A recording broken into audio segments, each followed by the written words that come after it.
اکثر لوگ یہ ٹی وی پہ بات نہیں کر رہے ہوتے کہ جو بڑے بڑے بزنس مینز ہیں مافیاز بن چکے ہیں, اور ایک جو سرکولر چل رہا ہے عام آدمی کا, پھر اس کے اوپر جو سرکولیٹ ہوتا ہے پوری زندگی میں, عام آدمی پر کوئی فائدہ نہیں ہے. امپورٹ کی بات کر رہے ہیں تو امپورٹ میں بھی کوئی فائدہ, بٹ یہ جو ڈالر ابھی جو ہم دیکھ رہے ہیں کہ ڈالر کی قیمتوں میں جو کمی کا سلسلہ اب تک جاری ہے, ایک بڑی اماؤنٹ کم ہو رہی ہے, مزید آگے بھی ہوگی, تو آپ کیا سمجھتے ہیں کہ یہ care taker government like establishment involve in it, کیونکہ ظاہر سی بات ہے جب سے ڈاکٹر عاصم جنرل عاصم آئے تو اس کے بعد ہم یہ اثرات دیکھ رہے ہیں, تو آپ کیا سمجھتے ہیں کہ caretaker is a good option for Pakistan, for the Pakistani, for the economy of Pakistan?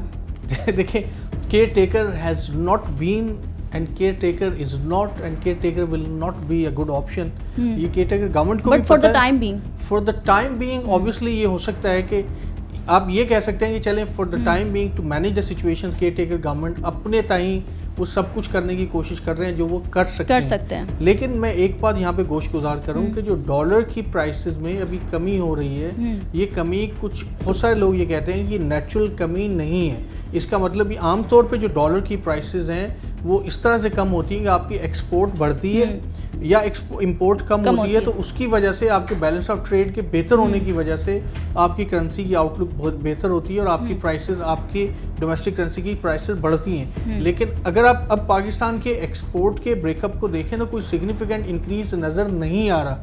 اس کا مطلب یہ کہ یا تو ڈنڈا چلایا گیا ہے, اس کا مطلب یہ کہ اکانومی میں ڈالر موجود تھا, اور جو آپ لوگ اور ہم لوگ آپ ٹی وی چینل پہ یہ کہہ رہے تھے کہ ان اسمگلرس کو پکڑا جائے, وہ لوگ جن کے پاس ڈالر گھر پہ رکھے ان کو پکڑا جائے, شاید ان کے اوپر ہلکا سا ڈنڈا چلایا گیا, اسی لیے 80-85 کروڑ روپے ایف آئی اے نے ان سے پکڑ کر کے اسٹیٹ بینک میں جمع کروایا. اس کا مطلب ہے ڈنڈا کام کر رہا ہے, بٹ یہ کہ آگے جا کے بھی اگر ڈالر اسی طرح سے اسمگلر سے لیے جائیں, اور جو ذخیرہ اندوزی جو کرتے ہیں ہمارے ملک میں, یہ رواج چل چکا ہے کہ وہ چاہے آٹا ہو, چینی ہو, جو بھی چیز ہے اس کی ذخیرہ اندوزی ہوتی ہے, تو کیا ڈالر اگر آئے گا تو کیا ملک کی اکانومی پہ فرق پڑے گا اس کا؟ دیکھیں, اس پہ کیوں نہیں فرق پڑے گا. ظاہر ہے کہ اگر آپ ان لوگوں کو پکڑتے ہیں, ڈالر کو اسمگل ہونے سے روکتے ہیں, میں کسی ایک ملک کا نام نہیں لیتا, میں اب ڈالر پاکستان سے افغانستان بھی جا رہا ہے, ڈالر پاکستان سے ایران میں بھی جا رہا ہے, ڈالر پاکستان سے لانچز کے تھرو دبئی اور دوسرے مڈل ایسٹرن کنٹریز میں بھی جا رہا ہے اور جاتا رہا ہے. اس ڈالر کی اگر آپ اس کی اسمگلنگ کو روک لیتے ہیں, جو کہ یہ گورنمنٹ بھی کوشش کر رہی ہے, اور شاید اور اس کو براڈ بیس کرنا چاہیے ایک بات, اور دوسرا اس طرح کے ریگولیشن بنائے جائیں کہ لوگوں کی ضرورت ہی نہ پڑے کہ اس طرح کے کام کریں, تو پھر شاید سلسلہ کچھ بہتر ہو سکتا ہے. انفارچونیٹلی ہمارے یہاں ایڈ ہاک میئرز لیے جاتے ہیں, مطلب ہم ٹیمپرری طور پہ میئرز لیتے ہیں, کوئی براڈ بیسڈ کوئی پالیسی نہیں ہے اس کی. تو اسی لیے میں یہ کہہ رہا ہوں کہ جو ڈالر میں ابھی جو روپے کی پرائس بڑھی ہے, ڈالر کی پرائس میں کمی آئی ہے, وہ شارٹ لیوڈ ہوگی, وہ زیادہ عرصے نہیں چلے گی, کیونکہ ڈالر کی پرائس اسی وقت سٹیبل رہ سکتی ہے, اسی وقت آپ اس میں کمی آ سکتی ہے جب آپ کی بیلنس آف ٹریڈ بہتر ہو. پاکستان میں اس وقت بیلنس آف ٹریڈ کے اوپر توجہ نہیں دی جا رہی, اسپیشلی آپ کی جو مانیٹری پالیسی ہے وہ اتنی ٹائٹ رکھی ہوئی ہے. آپ نے جو انٹرسٹ ریٹس ہیں اس وقت جو افیکٹو جہاں پہ آپ بینک سے بوروئنگ کر رہے ہوتے ہیں 26, 27, 28, 29, 30, 35% تک بوروئنگ ہو رہی ہے, تو اس بوروئنگ میں کہاں آپ پروفٹ کمائیں گے, بینک کو کیا دیں گے اور کہاں پہ انویسٹمنٹ کریں گے.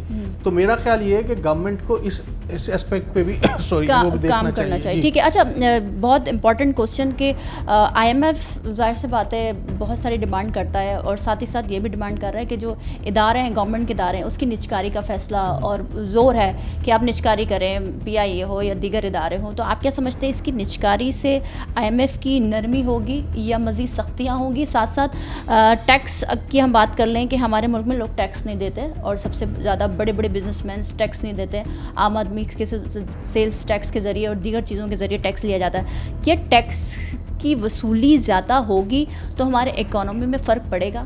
دیکھیے, آپ کے دو سوال ہیں. ایک سوال تو یہ کہ کیا پرائیویٹائزیشن کر کے جو وائٹ ایلیفینٹس ہیں کیا اس سے فرق پڑے گا اکانومی میں؟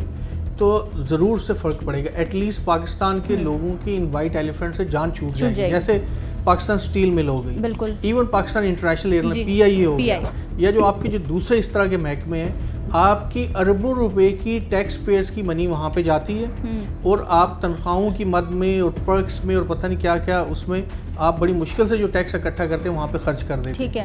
تو آئی ایم ایف کہے یا نہ کہے, گورنمنٹ کو ان وائٹ ایلیفنٹ سے جان چھڑانی ہوگی. بالکل.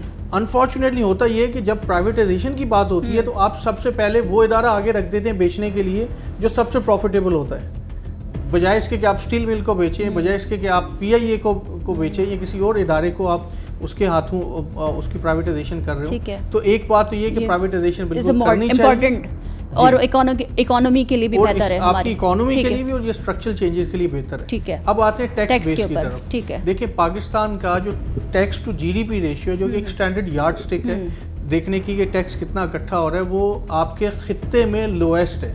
وی are lowest than Sri Lanka, we are lowest than Bangladesh, we are lowest than Afghanistan سے بھی ہم لویسٹ پاسبل ہی ہو سکتا ہے, افغانستان سے بھی لویسٹ ہو. اس کا مطلب یہ کہ پاکستان میں tax to G D P بڑھانے کی شدید ضرورت ہے. وہ tax to G D P کیوں نہیں بڑھتا؟ اس کو اس لیے نہیں بڑھتا کہ آپ کا ایف بی آر, آپ کے جو دوسرے ٹیکس اکٹھے کرنے والے ادارے ہیں, یہ کام نہیں کرنا چاہتے. شبر زیدی نے آن ریکارڈ یہ کہا تھا کہ ہم نے ایف بی آر کے لوگوں کو یہ کہا کہ آپ گھر پہ بیٹھ جائیں, ہم آپ کو سیلری دیں گے, ہمیں کام کرنے دیں. اس پہ بھی احتجاج ہو گیا. وجہ یہ تھی کہ گھر پہ بیٹھ کر ان کو صرف سیلری ملے گی, جب آفس میں آئیں گے تو پھر سیلری کے کئی گنا اوپر مل رہا ہوتا ہے. تو یہ ادارے کام نہیں کر رہے. آپ کے جو بڑے لوگ ہیں, جو بڑا ٹیکس کا جو انفارمل سیکٹر ہے, بڑے بہت سارے بزنس ہیں وہ ٹیکس نہیں دیتے. میں اگر آپ کو کے ساتھ عرض کروں کہ آپ کے ڈاکٹرز, بڑے بڑے ہاسپٹلس کے ڈاکٹرز آپ کی کیش میں پیمنٹس لے رہے ہوتے ہیں. آپ کے لائرس, آپ کے اور بہت سارے جو سروس سیکٹر, آپ کے گاؤں دیہات کے اندر جتنی بھی شاپس ہیں ان میں سے کوئی 1 روپے کا بھی ٹیکس نہیں دیتا. تو جب تک یہ لوگ ٹیکس میں نہیں آئیں گے تو اس وقت تک ہمارے جیسے, آپ کے جیسے جو سیلریڈ کلاس لوگ ہیں وہی ٹیکس دیتے رہیں گے, اور آپ انہی کے اوپر آپ ٹیکس بڑھاتے رہیں گے. جیسے ابھی آپ نے دیکھا کہ ٹیکس کو جتنی پرسنٹیج بڑھ سکتی ہے اتنی بڑھا رہی ہے گورنمنٹ. تو tax to G D P بڑھانا گورنمنٹ کو پڑے گا, اور یہ اس طرح سے بڑھانا پڑے گا کہ آپ اپنے انفارمل سیکٹر کو بھی ٹیکس نیٹ میں لے کے آئیں. اور یہ لوگ جو بڑے بڑے ٹائکونز بیٹھے ہوئے ہیں, جو کہ ایون کہ ایسے ریسٹورینٹس ہیں اس وقت, میں آپ کو کراچی میں بتا سکتا ہوں, جو کہ جن کے بڑے بڑے برانڈ ہیں, جن کی لاکھوں روپے کی سیل ہے, وہ ٹیکس نہیں دے رہے. تو کہاں پہ آپ کا ایف بی آر؟ تو ایف بی آر کے ڈھانچے کو بہتر کرنے کی ضرورت ہے. بڑے ٹائکونز کو پکڑنا چاہیے, اور آپ کی انفارمل سیکٹر ہے اس کو آپ ٹیکس نیٹ میں لے کے آئیں.